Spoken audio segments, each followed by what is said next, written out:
Alrighty, guys. Welcome back to the Spiritual Sluts podcast. This is, I think, our 7th episode, maybe seventh. This is my homie, Austin. A lot of you may know him. A lot of you might not. Austin is from California, lives in California, comes to Vegas often, has family out here. And so Austin, how did we meet? We met in a different fashion than you would imagine. I was riding my road bike one time, and I was riding down the street, and old Quest comes around the corner in his car and almost runs me over. Yep, I totally forgot about that. Oh, yeah. I sent him a DM on Instagram. It's like 2016, 2017. Yeah, he hit me up. He hit me back, and he's like, I apologize, this, and this, and literally from then on, it was. And we started hanging out, and we locked up. And we've been homies ever since then, right? Since we started hanging out. Yeah. But all right, so that's how we met, which is pretty crazy if you think about it, because most people don't meet like that anymore. I guess back in the day, people used to meet like that, but nowadays it's mainly from DMs, like straight up. At least for me with females or anything like that, it's always DMing them. I can't. I don't know about you, but do you ever just go up to a girl anymore? And just talk to them? I can't do that. On like the situation where I'm at, the scenario. Oh. But it's not more or less. Yeah, it's not like that anymore, huh? No. Yeah. I mean, I've known dudes that still do that nowadays, but I definitely do not do that. Anyways, so you have a pretty good story, and I kind of want to share that with everybody. So let's do it. So I guess we'll start with. What started you to start your brand? Let's say that. How about that? And what's the name of your brand? Live Life Fuller Apparel. Live Life Fuller Apparel. Yeah. And how did that come to fruition? So it all started. I wanted to. I've always kind of been in e-commerce the last 6 years, and I would basically start brands and scale brands, smaller brands, just basically drop shipping random products and stuff like that. And I was making money doing it, but I wanted a brand like for myself. I wanted something that was like for me, you know what I mean, to build like a personal brand type deal. Yeah. So it all started with an idea back in 2018 was like that's when it first came to mind. And then I kind of sat on the idea of having a clothing brand because I know what goes into it and all that sort of stuff. So I just kind of let it ride out for about like 2 years. I was like contemplating. I was like 1 foot in, 1 foot out with it. And one day in 2021, I posted a story on my Instagram. I was like, look, guys, I'm looking to start a clothing brand. Like, this is what I'm looking to do, some tees and some hoodies. If you guys would be interested, just, like, shoot me a DM. And, like, within 2 hours, there was, like, 300 people that hit me up. They wanted, like, T-shirts, stickers, sweats, hats. So that's what gave you proof. It was a proof of concept, right? Right. So like, you knew that people wanted what you had, and that's what made it come to fruition was just knowing that people wanted it. It was, That's awesome. Man, yeah. I like that. So I kind of had the same journey with that too, kind of. It was a little different. But anyways, how about let's go back a little bit and let's go back to before you like started doing any type of social media or anything on the internet, like, because I guess correct me if I'm wrong, but did you have substance issues or anything like that? Yeah, when I was younger in high school and stuff. Okay. Are you comfortable talking about it? Yeah, we can talk about it. Okay. So, like, what was your drug of choice? Dude, it was always the uppers. It was the Mollies. It was Adderalls. It was all that sort of. I wasn't a big fan of the downers. Yeah. But I kind of was in the party scene, the rave scene. So this is like high school area, like 15, okay, so not after high school, but damn, that's kind of early because I didn't even drink in high school, so that's kind of wild. I started super young with all of it. That's kind of. I was just like curious, and Did your friends do it too? Kinda, not really though. It wasn't like that was influenced on me. I was just curious about like what I was seeing, you know. Yeah. And that was like MySpace days. I was like before. Yeah. And even then, I was still like a curious cat. Right. And it makes sense. About, you know? It makes sense. I get it because after I did graduate high school and I had a girlfriend that was in high school, I was like 18 or 19, just graduated high school, and my girlfriend was still in high school, and she was addicted to all drugs. You know what I mean? And so all drugs. So I was like, I didn't understand it until I met her, and then and still understood that, like, for some reason, I don't know if you've seen this, but for some reason, like, society likes to put labels on addicts and making them feel lesser than other people. You know what I mean? And 100%. I feel like that's totally wrong to do, because that just makes people lie about them if they're still on anything, or if they are if they want help, they'll hide from it, and they won't reach out for help because they're afraid to get judgment from others. Anyways, so after you graduated high school, did you not do anymore, or did you kind of go through another thing with alcohol or anything like that? I always like drank. That was like always a little precursor, was like drinking and stuff like that. And growing up in a household with like alcoholism was big in my family, I guess you could say. So I was seeing that as a kid, and like I started working construction the day I graduated high school. That's you did? That was my first like official job. Oh yeah, you told me that. Yep. I didn't want to do the college route. I wanted to like make money, dude. Instantly, hustling. So that's kind of what came with the industry, is like you work all week, and then on the weekends you go out and you get drunk, or you do whatever with your boys. And right, and that's kind of just that was such a normal thing, and I went on for about a year. I was like working, doing my thing, and then literally it came to a point where it was like every weekend it was like a normal thing for us to go out and just get like blitzed, dude. And I was like, I can't keep up with. Never on weekdays would you go? It was maybe like once, one day of the month or something. Yeah, but majority was all on the weekends. And then I got to a point, I was like, all right, like I was making decent money for my age. I was like, I saw my potential, even though I was like drowning myself out with all this negative substance, energy, and stuff. And I made the choice in March 17th, 2012 to get sober off everything. 2012. That's good. That's awesome, dude. Holy shit. So did you like just quit cold turkey, or did you need help? Damn. Oh yeah, you told me about that too. You quit cold turkey, which is very rare to do, especially for something like drinking. That's tough, especially if you're drinking so much. It's tough. So that's awesome that you quit cold turkey. That's like very strong. Second of all, when you did get sober, what did you I guess the in-between phase, and when you started your Instagram, I guess, let's go to when you started your Instagram, even if it was just for fun, to show off to friends, like Facebook or whatever. When did you start that?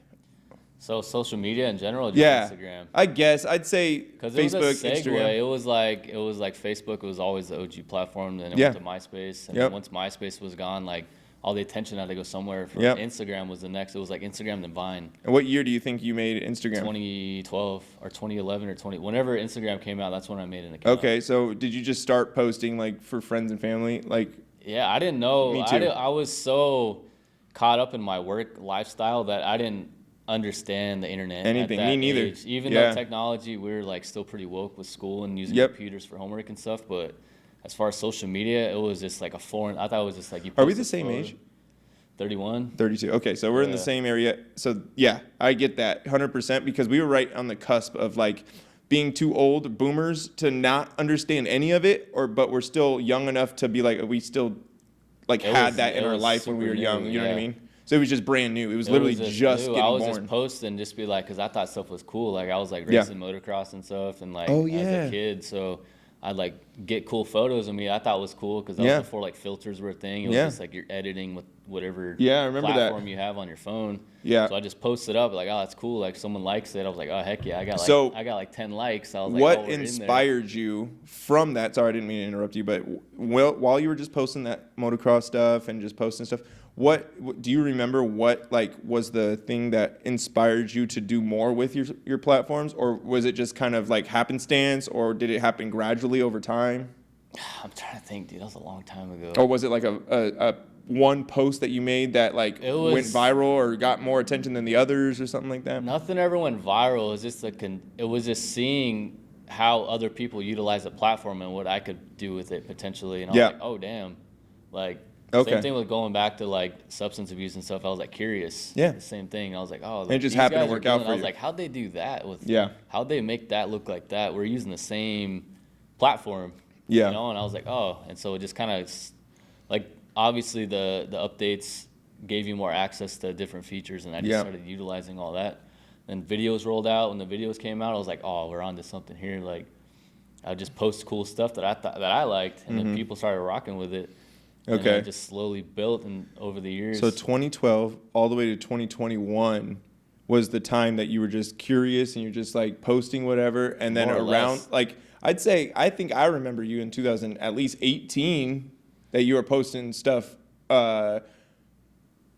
like directed towards like building something. You know what I mean? I think I remember that anyways. Well, it was when I started getting into the online space with like making money off Yep. your phone. That's Yep. when it all started to change, because I saw the potential, and I saw some of my boys were like crushing it with their Yep. clothing brands and this, that, and the other. And I was like, oh, dude, they're doing it. Like, what can I do it? Right. And so it basically got to a point where you start to get some motion, and it's like, all right, well, they see what I'm doing. I'm start hitting them up. Like, Yeah. why not DM them, dude? Like, see if we can make something happen. And it just like one thing led to another, and you start Just linking up with meeting this new people. person, and Yeah. it just the content gets better, everything. And So what part of, I guess that my question is, what part of your social media or videos or photos, what do you, because I like the little videos you do and post, because it's a lot, for me, it's a lot different from what other people post, because it's more just you being yourself out in public, but it's a bunch of different scenes and everything. I love that. But what is your favorite part? Do you like taking photos more, videos more? What do you think is your favorite? videos, I just like the lifestyle aspect of it, because a lot of people niche themselves down to like one specific thing and make like that their identity on social Yeah. media, you know what I mean? And like, I get it, but for me, it's like I want to show like going to the gym, eating healthy, like Yeah. collabing with them, getting tattooed, like doing videos. So basically, just living your life and kind of just documenting it. That's something I've been trying to do too. But I've experienced burnt out in so many different areas of my life, especially with creativity and content. You know what I mean? So, for instance, I don't know if you remember, but I used to post just videos like with cool songs, just songs, underground music that I was like, oh, I think people would like this. And it worked out for such a long time, but then something influenced me to change it up into more comedy and speaking, or like skits and stuff like that. And now I don't regret that I switched it up, but there is a part of me still that is like, damn, I miss making those videos to the dope music that I like, that no one else knows. You know what I mean? It's just that thing that I want to get back to, because it gave me a spark that I could knock out 3 to 4 videos in one night, because I absolutely loved it and I could not wait for people to see it. I guess every once in a while I get that feeling with the skits or the comedy stuff too, but I don't get it as much as when I did my own shit and was in my own lane with that. You know what I mean? So did you have a spark? That's the question. So did you have a spark or any type of content that you would make, or are you still looking for it, or what do you think?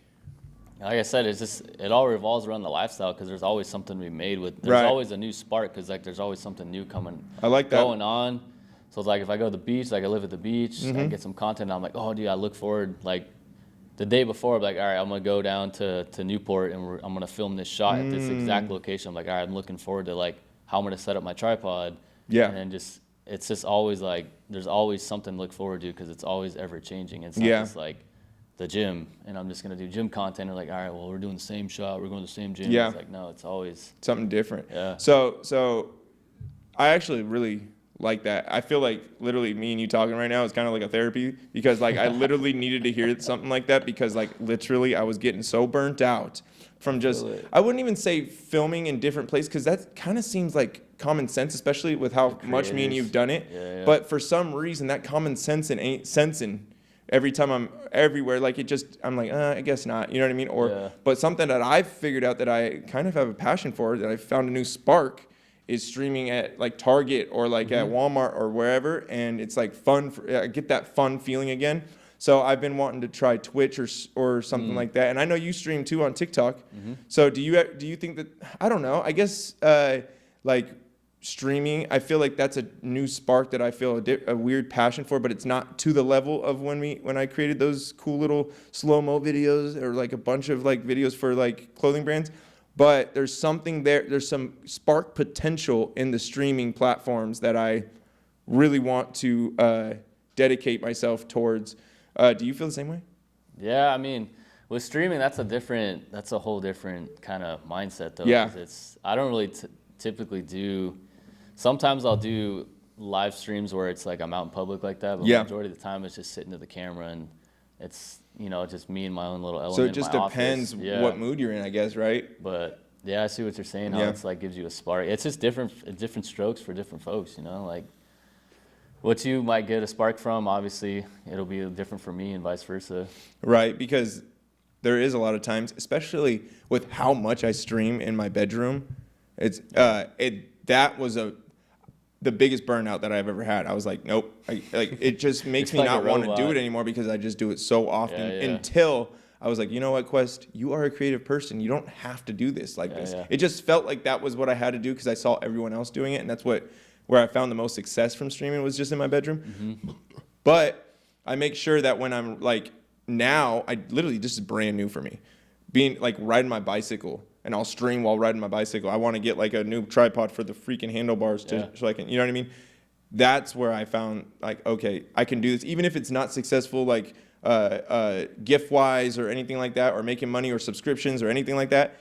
As long as it's like something new, not even just for the viewers, yes, for the viewers, but for me and my own mental space, I feel like I gotta switch it up. It's like stepping out of I wouldn't say comfort zone, but stepping out of like your reality. Cause Yeah. you're so used to being like in your room or whatever streaming, and then you go out and it's like, oh dang, like I can do this out here and Exactly. do like And POV type stuff. Right, and it get like I said, I don't know if the spark is the right word, but it gives me like this feeling of something new, and it gives me a feeling of like I'm giving more, like showing more substance, which is valuable to a lot of viewers just because they want to see, you know what I mean? Versatile. Yeah, that's it. That's it. So I think that overall it's gonna benefit me and the viewers from doing it that way because I just learn more, and especially if I'm moving towards Twitch and Kick and everything. Mm-hmm. I don't know. Do you ever think about doing Twitch or Kick? This just takes a lot of time. I've thought about it, but I don't know.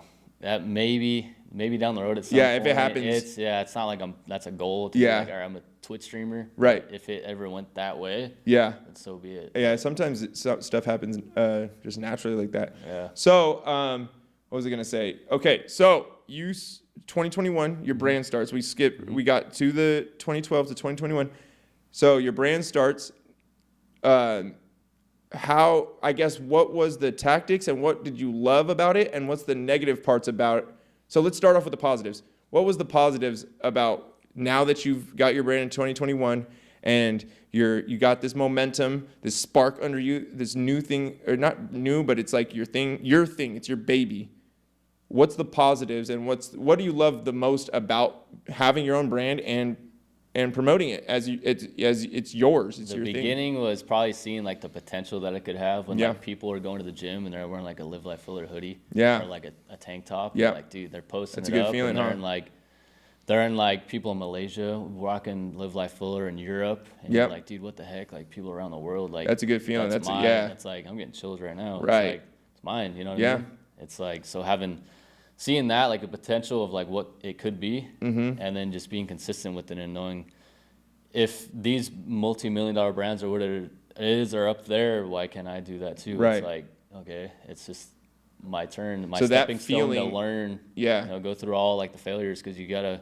A lot of people don't want to fail when especially with a brand. Right. They're like, oh, they think it's gonna be like a hit. It's like, dude, no. Like it's putting out fires constantly. It's literally there's always something that goes wrong every day. Like, yeah. well, you gotta be like versatile, like bob and weave. I think whenever you go, for anybody watching, when you start a brand or anything, even if it's just an Instagram or YouTube page or whatever, that's all brands in its own way. But if you're starting something like that, I guess you got to go into that expecting to fail and love and wanting to fail, so you learn from that. Because when you fail, it's just a W in your head because you're just learning from it and then moving on. Because if you go into it thinking it's all going to be success, you're gonna get fucked in the head and understand like it's just impossible unless like the 1% of people that post, like the Haktua girl. That girl, like that just happened. That's a 0.1%. Yeah, that's not. And she's definitely turned it into a huge brand. It has her own podcast, and she's signed with Jake Paul and everything. So that's 0.1% of someone that could do it. Her podcast name is Talk Tua. Is it? It's cool. I'm a fan. I mean, I'm a fan of success. So anybody that's Yeah. successful, I look at that and I'm like, damn, she did that shit. You know what I mean? Yeah, So that's it's not- awesome. But there's also the people talking negative, like, why the fuck does she have a podcast? All she did was say that. But You gotta I respect it. You got to respect the hustle, dude. Yeah. At the end of the day, 99% of people, when something goes wrong, whether it's you're in the gym and you have a failure, you're a parent and you have a bad day and you want to just give up, or you have a brand and a lot of people just quit. They're like, ah, screw it. Like, well, dude, that gives you no substance. You got to Right. You gotta have open mind. You get so much more self-respect when you keep pushing on. You become like proud of yourself. Like, damn, dude, like I could have gave up. It's so easily, but I kept going. Yeah, exactly. So negative parts. What was one of the worst parts of starting your own brand? And I wouldn't say worst. It's more like what's one of the things that that is worth the struggle. But like, what's one of the struggles that you have in a brand that it's worth taking it on and pushing through that struggle? Seeing that you can overcome like variables, like shipping issues. I've had issues with shipping. Oh my overseas. gosh, dude! Yeah. There was one time I had a big order come. It was this Halloween last year, actually, on Halloween. I was Really? supposed to do I don't think I've ever told anybody this, but I had a big bulk order for some new merch that came out. And we had an issue. The ship capsized in the ocean, dude. It was like $20K in merch, dude. I got a call Halloween night, 2023, and the manufacturer's like, dude, we don't know what happened. I was talking to him through WhatsApp. I got this, and I was so mad. Oh. It was just literally like That's because what do you do? Yeah. Like we've been setting this so up for just months. little things like dude, that shit right It's there. just little things, and it's like most people are like, dude, it's not a big deal, but It's a you got big people deal. relying like. Yeah. Especially if it's a pre-order drop, and Yeah. they're like, all right, we ordered this, now we're waiting, and it's like, because I put myself in customers' shoes, Yeah. like, you don't want to wait, nobody wants to wait for this Yeah. stuff, it's like, quick. Yep.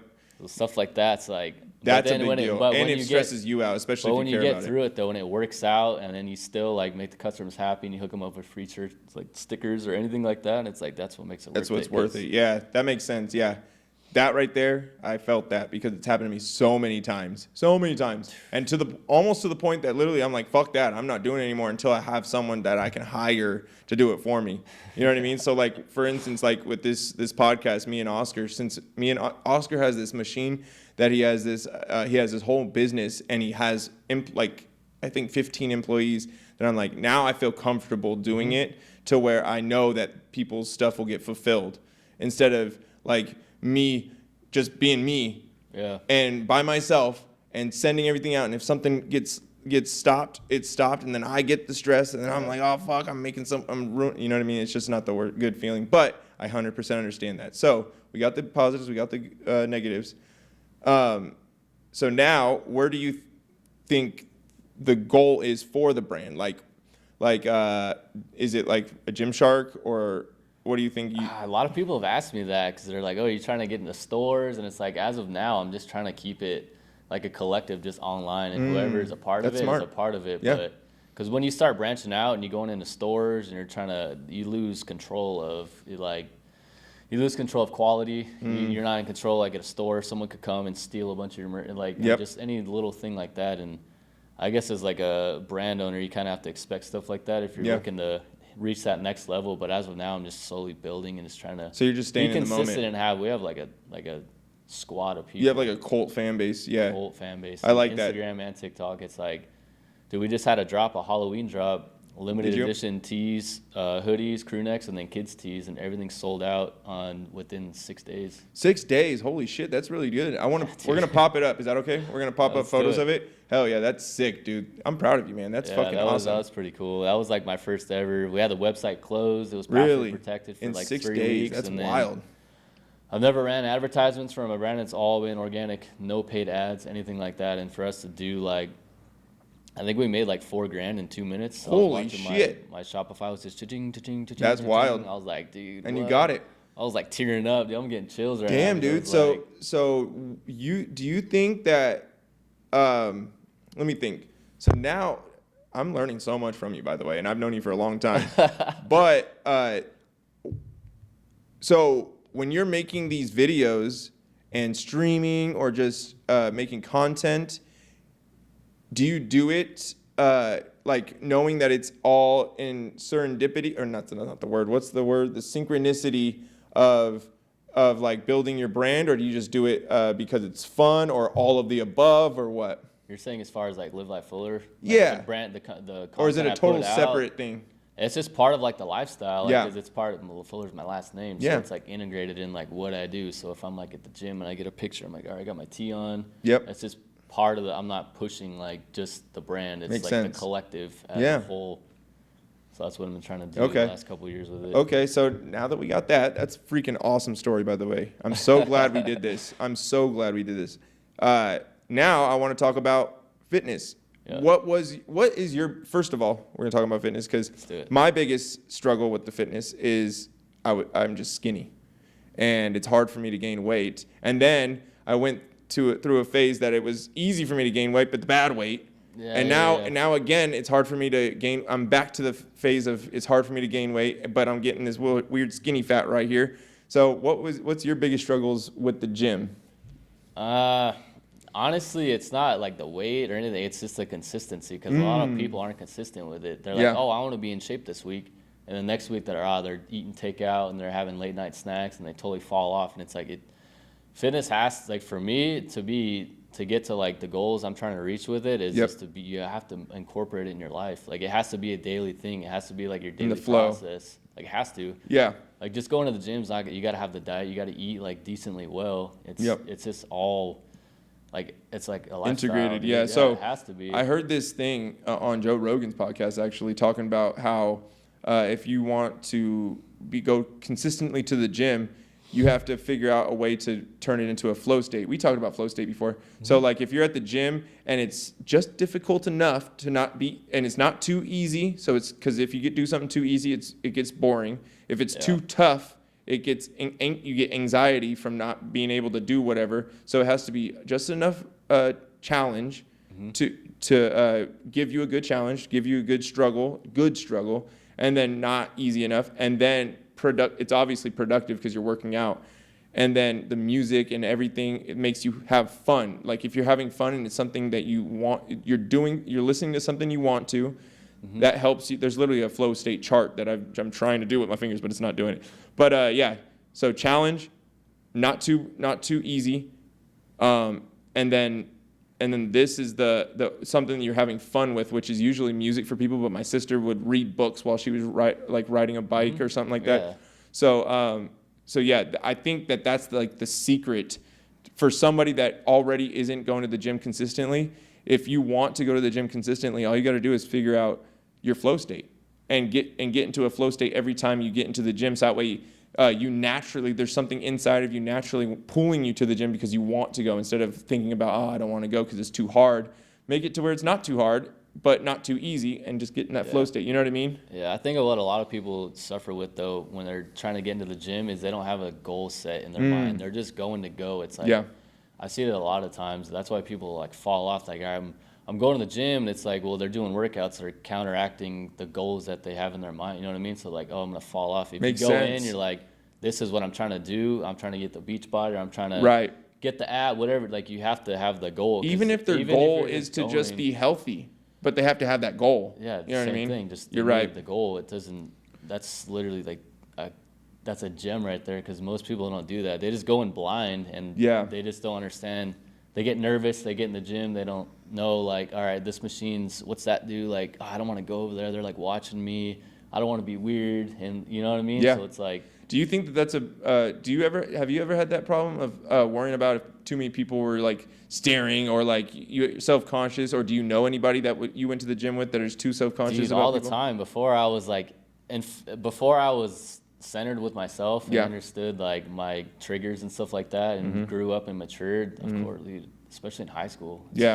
I go to the gym, I'd be like nervous, dude. Yeah. I'm like, all right, the weights are over there. I'm like, damn, I gotta walk past that guy, and like, I know that feeling. I'm like sitting there. I'm like, well, if I hit him, is he gonna like get mad? Because I was just everybody. I mean, in my opinion, as like a youngster in the gym, not knowing, I think a lot of people deal with it, but they just act like it's not a big deal. Yeah, they just but it's like inside they're taking it. Yeah, it's just eating away at them. But I think the more you get familiarized with it and put yourself out there and like do the self work and just stuff go to the outside gym, of the gym too. When Yeah, you get in too. the gym, it's literally it's just like another day. You're just in there doing your thing. Another part of like making it a part of your life. Yeah, I feel like that's the reason why I bring it up, because I feel like it's another struggle that people that don't go to the gym or want to go to the gym and still don't go is because of that. You know what I mean? Just worrying about what other people think. But also, if I could help any of those people with words, I would say that people don't care. No one really cares. You know what I mean? No one's staring. No one cares as much about your life as you care about your life. Right. And the only time that they will care is if you're caring about what they're thinking about you, and then you act weird. So just don't. Once you don't care, no one, like, you're just another body in the gym. You know what I mean? Because they're in their own little ecosystem too. Yeah. They have their own world. They're sitting there thinking the same thing you're thinking probably too, but you just realize you don't think about that. True. Because you're thinking about what you're thinking about, obviously. So True that, and that's coming from somebody that looks like this walking through the gym, and I know maybe not like staring, but people will look and be like, "What the fuck was that?" You know what I mean? And I get it all the time. I'm so used to it now, though. Yeah. Any store or room I walk in, it's just like natural now. But the gym, for some reason, the gym is totally different walking into a grocery store and people staring. But when I go into the gym now, you know what's funny is when I go to the gym now, I specifically, I don't know if it's subconscious or now that I'm saying it must be conscious, but I'll go in there and just like put 10 pounds on each side just to show people, like, I don't give a fuck what you think. I'll bench 10 pounds or 20 pounds right now because I don't care. Yeah. So just to break the ice of showing people I don't care, I'll literally do the lightest weight just so they'll be like, oh, wow, okay, fuck it. You know what I mean? Yeah. So I don't know. I don't know what that breaking ice would be for other people, but that's what I do. So I don't know. I feel that. So for instance, like, you go to the LVAC and it's so packed that you said you couldn't enjoy your workout. What do you think that was? Because there was not enough room, or what? Why is the reason? It's just too many people doing too many different things, and you're like, I'm about like personal space, dude, especially in like stores and stuff. I'm going to check out and someone's standing like right next to me. That kind of the gym at that time was just not. I can't get in, like you're saying, the flow state. Yeah. Oh, I'm that just makes worried complete about, like, sense. I'm like trying to get it in, and like I have like a vision, like my workout's gonna be this, and this. I'm in and out. It's like 45 minutes to an hour tops. And like now it's getting pushed back to like an hour and 15 because I gotta wait for this. You know what I mean? So damn, dude. Yeah, I completely understand that. So when you go to a gym at Cali, for me, every time I went to a gym in Cali, except for the Soul and Clothing gym, that gym was always nice to work out at. But any other gym in California, in Orange County, LA, whatever, was always so packed that I was like, F this. And for some reason, every gym that I went to in California had old weights and everything. I'm just like, I can't do this. And then I come back to Vegas and it's like, I don't care how packed it is because it's not California packed. You know what I mean? Saying, yeah, that's probably how it is for me coming out here. Oh, really? So it's swapped? Probably. Really? Because like my gym does get crowded, but it's not like. It might just be that we're used to it and it just we're looking for reasons to not like it then, huh? Yeah, subconsciously? Something like that. Damn, that's kind of interesting. Okay, well, so is your goal to get buff or like bigger or to lose weight? You don't need to lose weight, but like, what is your goal at the gym, if you don't mind me asking? I mean, as a kid, I was always wanting to be huge and like do all that stuff, and I went through like the whole steroid scene for like 3 years. Did you do steroids in your past? Yeah, from I was 17 till 20. Was when I hopped on. I was like 207 pounds. I was like, holy crap! I was a unit, dude, and like it was cool. You were a tank. I was a little monster, but I realized that living that lifestyle was like not long term, like because it wasn't natural. I couldn't maintain that. I mean, I guess I could if I was trying to make a living out of it. How long did you do? 3 years. 3 years. Yeah. Okay. Did you have any side effects like 100%. Anger? Really? Oh yeah. I didn't get that. Oh yeah. I got acne, but I've always had acne. It just got worse. Didn't get the acne. It was more or less like certain compounds. It was just heightened like anger. Just not like crazy. Hormones. Not like I'm gonna go crazy in this room right here. But like it was irritated. You could super tell. Irritated. Like, irritable type. Yeah. Really easy. That's interesting. Yeah, I didn't get that, but I don't know how old you were, but when I first did roids, first time I did roids was not the injectables. It was like the pills, and it was called Super Bowling. If anybody remembers that, I was a lifeguard. I was a lifeguard, and you took 3 pills a day, and I gained like 45 pounds in 30 days. Wow. And I was a lifeguard, and all my friends that were lifeguards with me were all lifted weights too, so we were always comparing, and I was the only one doing that type of like anabolic. It was called anabolic steroids. And I would buy $5 protein shakes from one of them every single day. if someone was eating a chocolate bar and just like left half of it, I'd take that. I'd eat everything in sight. Yeah. And I was so young though. I was 23. Yeah. So I was just always ripped. Didn't matter what I ate. Mm-hmm. I was just ripped. And I just absolutely loved it. But then Super Bowling got banned from all places because it was obviously illegal. Yeah. They branded Super Bowling as like a dietary supplement of like, of course, to bring for like a natural testosterone booster, but it was not natural. Yeah. It was anabolic as fuck. Label. But anyways, I did that for like 7 months, 8 months, gained that much weight, and it kind of stayed too, kind of stuck. But then I stopped that for a long time, and then the first time I did injectable steroids was like I was working at Solon, and I think I was like 27, 28, and I would just do it right there, and I don't remember me like having too much of like mental thing, but again, it was like acne. Actually, no, now that I think about it, my mental state was fucked.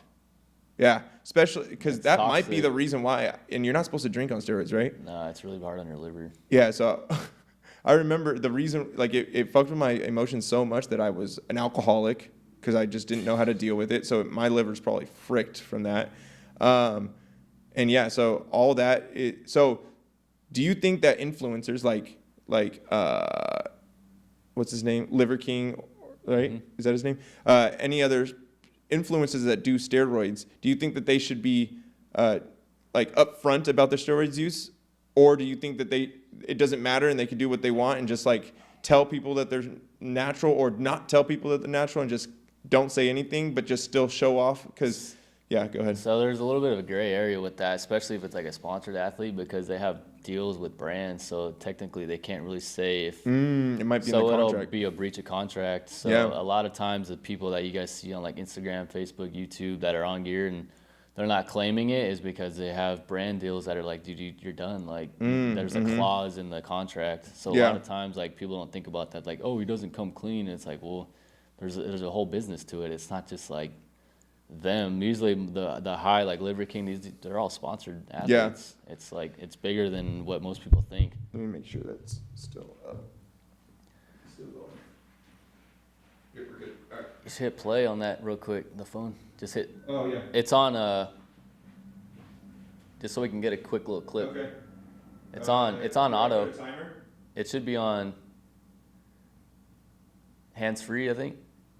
Yep, there it goes. Ready? Just a little clip. All right, so the last thing I would like to talk about is tattoos. Let's do it. All right. So when did you get your first one?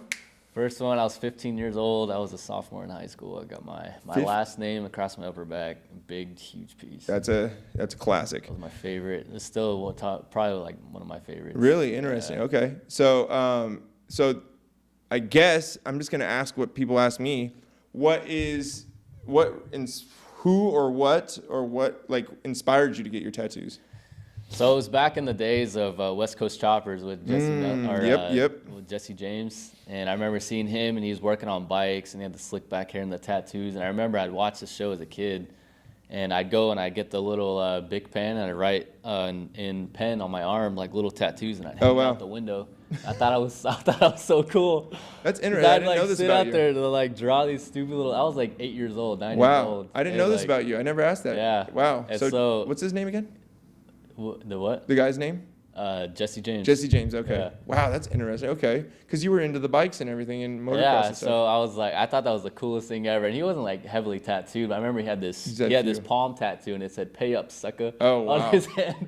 And so I would draw that on my head. And that's so cool. It was like, so that's kind of. So that's what like sparked the tattoo ideas. And then was there anything else or anyone else that like really like after that like was that solidified? So that was like the first initial, and then so back in high school, there's a quick little story. One of my buddies, his name was Taylor, was dating his mom was dating Ryan Sheckler's dad. Oh yeah, pro skater. So Ryan Sheckler would always come to the basketball games because I always watched my boy. I was like a freshman, and Ryan was already blasted up, like working with Red Bull and all that stuff. And I was like, I thought that was so cool. And like were you a skater? Similar, yeah, we skated. Okay. So he would come and like off and on, we'd hang out like randomly. Like sometimes I'd go and like, cause Taylor was always with his pops and they were like doing their thing with the mom and like he'd be like one house and he'd be like, you want to come over? And I was like, dude, sure. Like that's awesome. So Ryan would always be there and like that was a big like at the time inspiration too. That right like, there, Ryan Sheckler was definitely an inspiration for me, but not like for you, because that was probably one of your main ones. Me, it was Wiz Khalifa and like Allen Iverson. Yeah. But I know for every person that I see that are heavily tattooed, there's one or two people that stick out to them that is like, that's who made me want to get tattooed. You know what I mean? And yours was Ryan Sheckler and Jesse James. I think it was just you see a lot of yourself in them, and it's like, oh, it's kind of... That's it, 100%. Something, you know, it's not like they're like heavily tattooed at that time, but for me it was just like, dang, we're kind of the same age and decent looking dudes, and like, you know, he's got tattoos. It's inspiration, one of those things, and this is how it kind of started. Okay, so... Have you ever, so when you said you were a construction worker, how many tattoos did you have when you were a construction worker? I had my sleeves. I didn't have the throat. I had everything but the throat done. Yeah. What? Yeah, I had my hands and everything. Already? Yeah. By the time I quit doing in 2012? No. No. When did you quit? I stopped doing construction in 2016. Oh, wow. Okay. That makes sense. Okay, so you already had all that, though. So I'd go, like, in a year. Like, I'd get everything. Yeah, I wouldn't go for, like, I'd go and, like, get, like, the sleeve, and then be like, all right, I remember looking in the mirror the next week, and I was like, this arm's empty. And I was like, I got to do that arm. Gotta so go. Like 2 weeks later, I know that feeling. Arm, and I was like... I know exactly that feeling, except for my recent one was like, oh, this cheek's done. I got to get this cheek. Yeah, you know what I mean? Thing. But, so... most of your tattoos was paid for with construction money. 100%. That's interesting, dude. Yeah. Wow. I'm learning so much about you. Okay. Yeah. So I know this, but Cameron did your neck. I guess the question is, which one was the most painful?